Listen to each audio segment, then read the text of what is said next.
Depuis le 24 février 2022, quelque chose d'historique se passe sur les champs de bataille ukrainiens.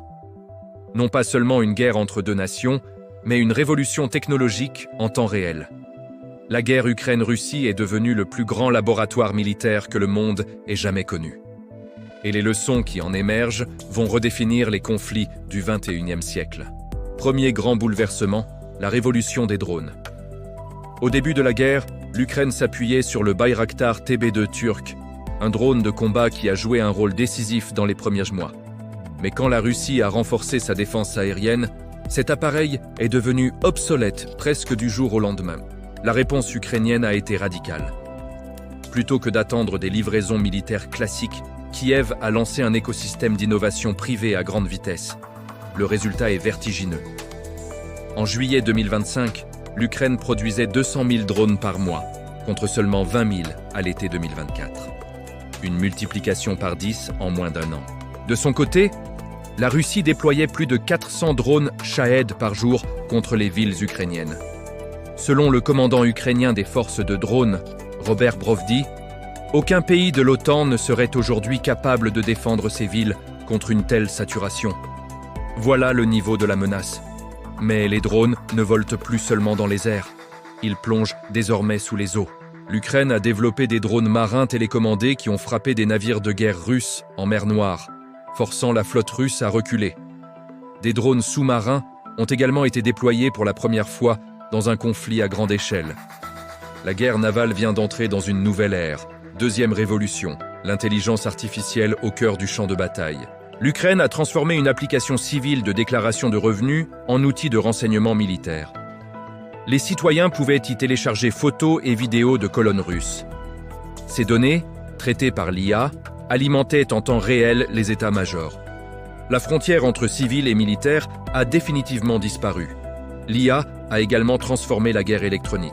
Quand la Russie a commencé à brouiller les signaux GPS pour aveugler les drones ukrainiens, les ingénieurs de Kiev ont répondu en créant des algorithmes permettant aux drones de déjouer le brouillage et de rester verrouillés sur leur cible, même sans signal. C'est une course technologique permanente où chaque innovation appelle une contre-innovation, parfois en l'espace de semaines. Troisième domaine de rupture, la guerre électronique et les communications. L'Ukraine a développé un logiciel de reconnaissance vocale basé sur l'IA, capable d'intercepter et de traduire les conversations non chiffrées des soldats et pilotes russes. Ces écoutes en temps réel ont permis de déclencher des frappes de précision sur des positions ennemies, révélées involontairement par radio. La cybersécurité est devenue aussi vitale que les munitions. Quatrième transformation majeure, la robotisation du champ de bataille. Des véhicules terrestres sans pilote, sortes d'automitrailleuses miniatures, ont été intégrés dans des unités d'assaut ukrainiennes. Parallèlement, des drones terrestres ont servi au ravitaillement et à l'évacuation des blessés, réduisant les pertes humaines lors des missions les plus exposées.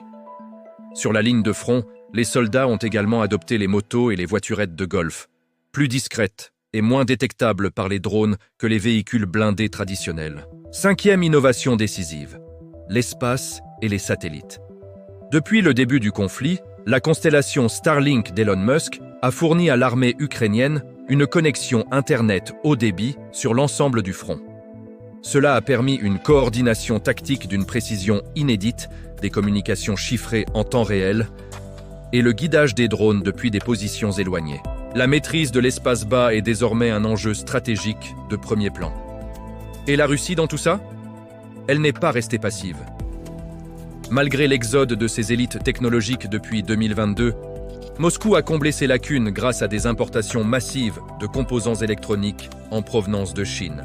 Les drones Shahed, produits en Iran et reproduits en Russie, ont été améliorés et leur production a explosé. Des stratèges militaires russes reconnaissent eux-mêmes, dans des publications officielles, que leur armée a été déstabilisée par la guerre des drones ukrainiennes et qu'une refonte doctrinale profonde est désormais indispensable. Ce conflit a également fait émerger un modèle d'innovation inédit. En Ukraine, l'incubateur gouvernemental Brave 1, lancé en avril 2023, a permis à des startups de développer des technologies militaires selon une méthode agile. Tester vite, échouer vite, améliorer vite. Là où un programme d'armement classique prenait des années, le cycle est aujourd'hui de quelques semaines. C'est l'économie de guerre, version Silicon Valley. Alors, quelles leçons tirer de tout cela? La guerre en Ukraine a définitivement établi 3 vérités nouvelles. Primo, la supériorité numérique ne suffit plus. La Russie avait 2 fois plus de soldats et 10 fois le budget militaire ukrainien, mais n'a pas réussi à écraser Kiev en 3 jours. Secondo, l'innovation décentralisée, impliquant les civils, les startups et les citoyens, est une arme à part entière. Tertio, dans un conflit moderne, celui qui adapte ses technologies le plus vite l'emporte, qu'il soit l'agresseur ou l'agressé. Pour l'Afrique, pour le monde en développement, cette guerre envoie un signal fort. Le monopole des grandes puissances sur la technologie militaire est brisé.